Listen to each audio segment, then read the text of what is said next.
Thank you. I have a question that I want you to ponder while I'm speaking, and that is, do you listen?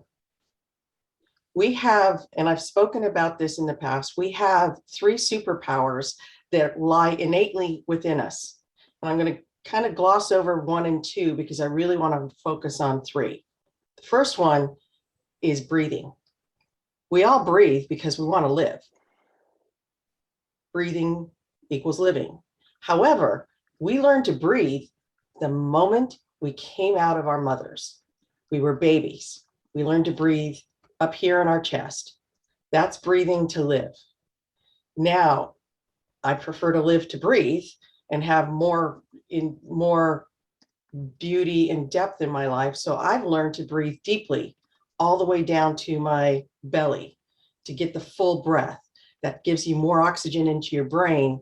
And it also takes you out of the stressful life that we tend to live in.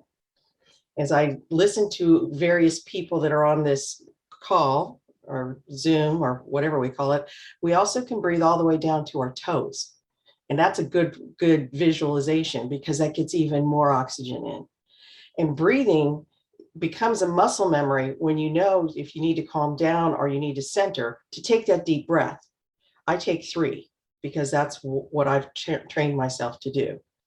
And that keeps me calm in the crazy life that we live. If there's chaos, I take a breath, and people think I really got my act together. They really do. It's a good act, and we can all benefit from having deep breath.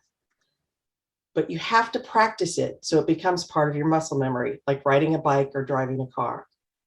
The second superpower is choice. We get to choose how we show up in the world.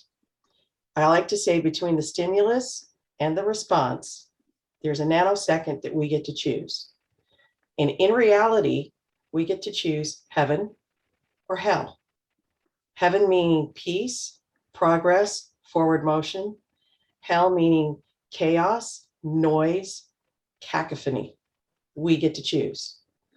And with that, what I mean is, do you react emotionally straight off the cuff, or do you take a moment, take a breath, and react or respond thoughtfully and deliberately? When you practice that superpower, you'll find that you'll be in less chaos. You'll find that people will pay more attention because your level of confidence comes up. And you'll find that whatever it is that you visualize, you're more likely to take the right steps to get there. So these are very great superpowers to refine. The one I want to focus on, though, today is listening. Leaders listen. Influencers listen. People with great confidence listen. But for most of us, and I want you to think deeply here, do you really listen? Because most of us start the process, listen to about the first half, and then our inner Rolodex inside of with all of our thoughts and the knowledge that we have, that pops up, and you start to flip through it in your mind. What is it that I can say? How do I respond? How do I defend myself? And you miss the rest of the question or the issue. There's no judgment here. That's something that we all kind of do. And I say that with great confidence because I know I do it. And I know when I've worked with people who are leaders and who are influencers, I find that they do it.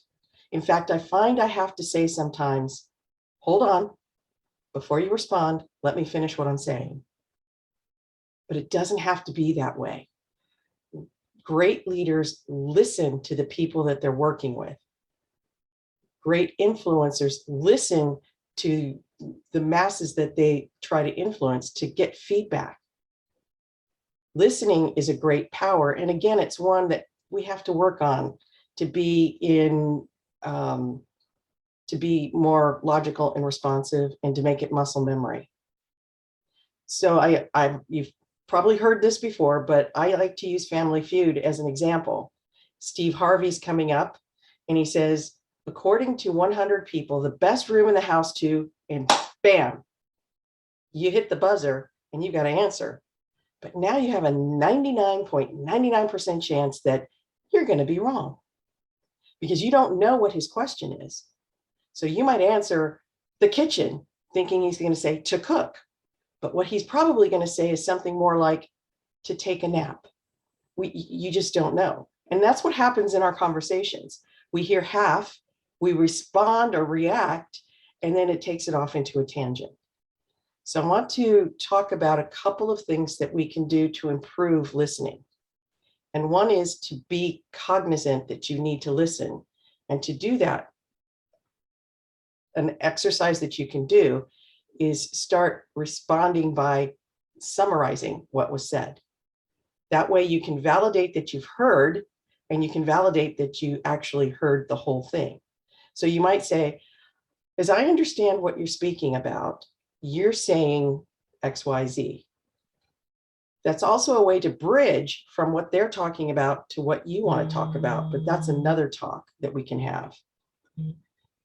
The point here is that you practice listening and allowing the person to finish their thought.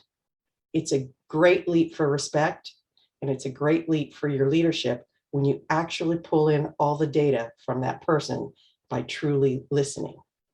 So just one exercise to try is to summarize what's being said. It's a little bit uncomfortable because it's not something that we do regularly, but it's a great exercise, especially when you work with people like you have in this team in Toastmasters to practice. Because once you hone your listening skills, the world is your oyster, as they say. Thank you.